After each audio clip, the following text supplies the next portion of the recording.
recording now. Great. Just for the sake of the tape, could you start by telling us your name and your position? Yes, of course. So my name is Joshua Burke. I'm the commercial attaché of the U.S. Embassy.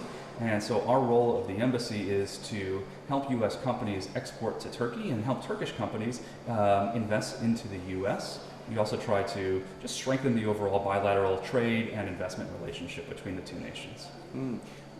Tell us a little bit about what you're trying to achieve here at Startup Turkey and what your general view is of entrepreneurship, tech entrepreneurship here in this part of the world, not just Turkey, but around the region. Well, I'm with the U.S. Department of Commerce, and so we're considered within the government America's innovation agency. So we strongly, worldwide, try to promote entrepreneurship, not only as a broad concept, but as sort of a tactical way to grow economies and to create prosperity. And so what we're doing here is to, one, make the connections, because you can't develop prosperity and help companies grow without meeting the people who are actually doing the growth and creating the companies and the innovation that will help economies and companies and eventually nations grow. So that's why we're here, is to first and foremost meet the key people. And it's really been a pleasure to meet so many really bright minds and enthusiastic, for the most part, young individuals. So the startup scene here in Turkey has grown enormously. We've seen a couple of very big exits over the last 5 years or so from Turkey's perspective, from the context of this region. And in particular, it's US companies that bought, it was a Delivery Hero, for example, that bought Yemek for $590 million last year. That was the biggest so far. How does the US government see this kind of trend growing, and what opportunities and challenges does the US see for funding and startups from the US coming to this part of the world? Well, first, I think there's tremendous opportunity in this part of the world, and that's largely because there is an incredibly strong Turkish entrepreneurial spirit that you see in the far east of Turkey all the way to the far west of Turkey. So where you have an entrepreneurial spirit, there you have opportunity to create new businesses and innovation. You also have really excellent universities. You have the U.S. Embassy is supporting universities and supporting universities through entrepreneurial programs that we have in place. So there is a great opportunity for investors. And so if those are investors from the U.S., from the region, or from within Turkey, it's a great place and a great time to invest. And where do you see this relationship growing? And what sort of metrics are you looking at to measure that growth? So it's really interesting. I think the relationship in terms of the trade, and so how U.S. companies sort of can invest here is growing quite substantially. But when you have large Turkish companies that have grown themselves, what I think you'll see is not as many exits in terms of selling to larger companies, and sort of exits and selling to larger companies abroad, but you'll see selling to larger Turkish companies. And so I expect that we'll see more and more of that. So obviously, Nevzat Bey is incredibly dedicated to growing the entrepreneurial ecosystem. And so he is investing into the local companies. And so as more Turks and more Turkish companies continue to develop, it will be a sort of an upward spiral of growth and investment that will happen within Turkey. Now, U.S. companies can certainly help propel that and help invest into that, and then there's a lot of opportunity.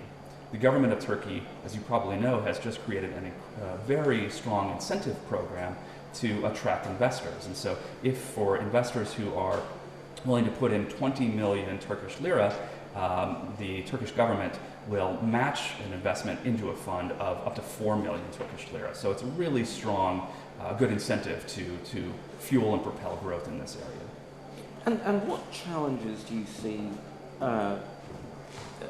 lying ahead of, and especially, I mean, in terms of I mean, we all know the environment that startups operate in the US, and that critical mass of liquidity and entrepreneurship and other opportunities, which has allowed the US to become the entrepreneurship, giant that it is. Right.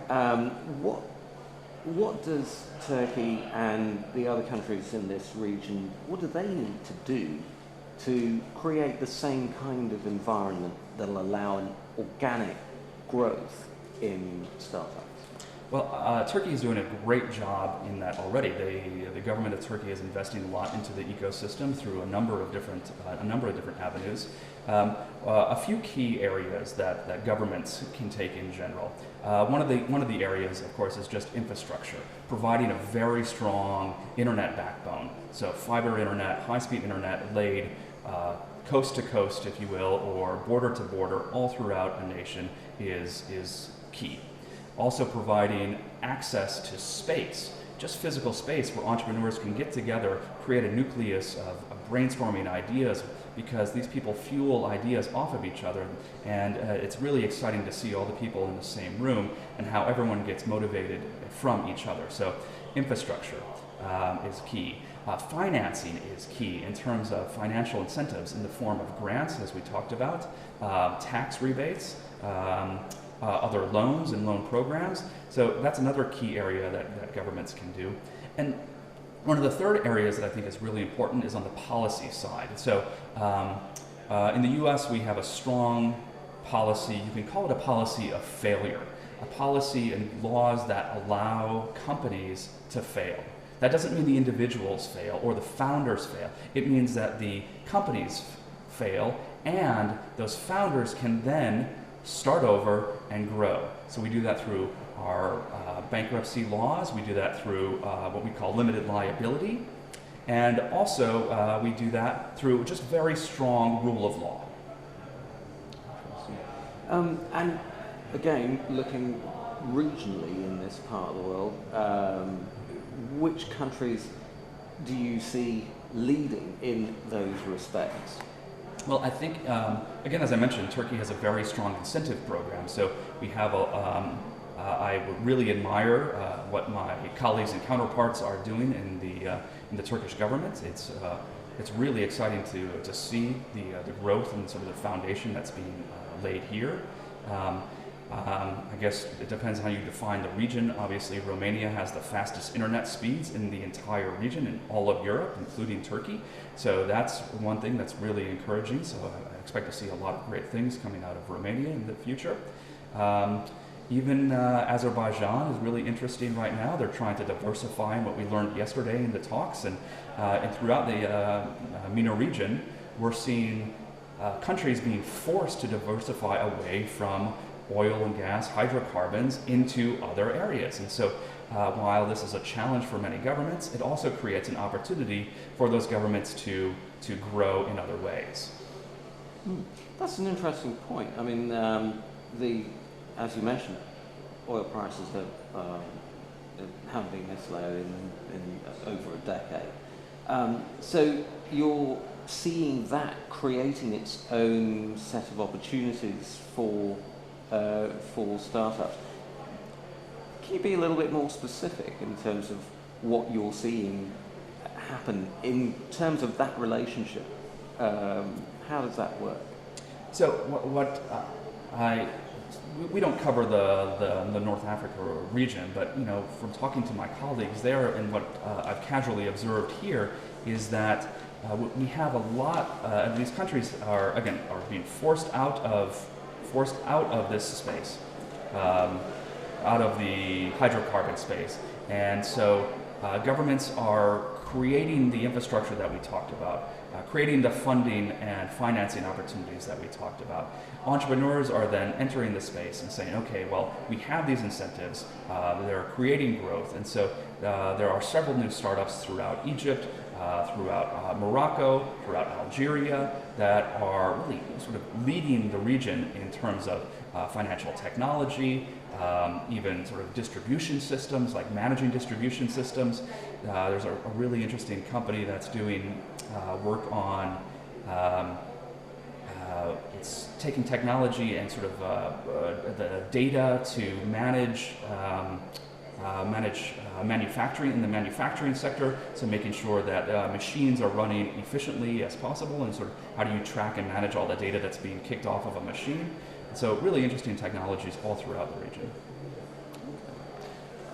One final question before we finish. I mean, we are seeing a lot of instability in this part of the world, of course, with the wars still going on in Syria and Iraq, massive numbers of refugees pouring out of these countries. From the US perspective, how does that affect the environment for trade and entrepreneurship in this part of the world? Mm-hmm. Yeah, well, let me first say I admire the government of Turkey's response to the humanitarian crisis that is the world's largest at this point in time. And I'll also say that people who are willing to risk their lives to cross deserts and lands and seas are people that are inherently hungry, hungry for a better life. And I'm sure that we'll see that that hunger will continue. And from our example in the US, what we know and what President Obama continues to reiterate is that the most successful entrepreneurs are the immigrants throughout the country's history. And I'm confident that we'll, when these times subside, and they will, we'll see these people who have risked their lives take risks in business and will help create growth in the markets and in the places where they're living. Thank you very much. Thank you. Really appreciate the time. It's great to be here. Yeah, it's really nice. That was a really good interview. Great. Thank you very much for that.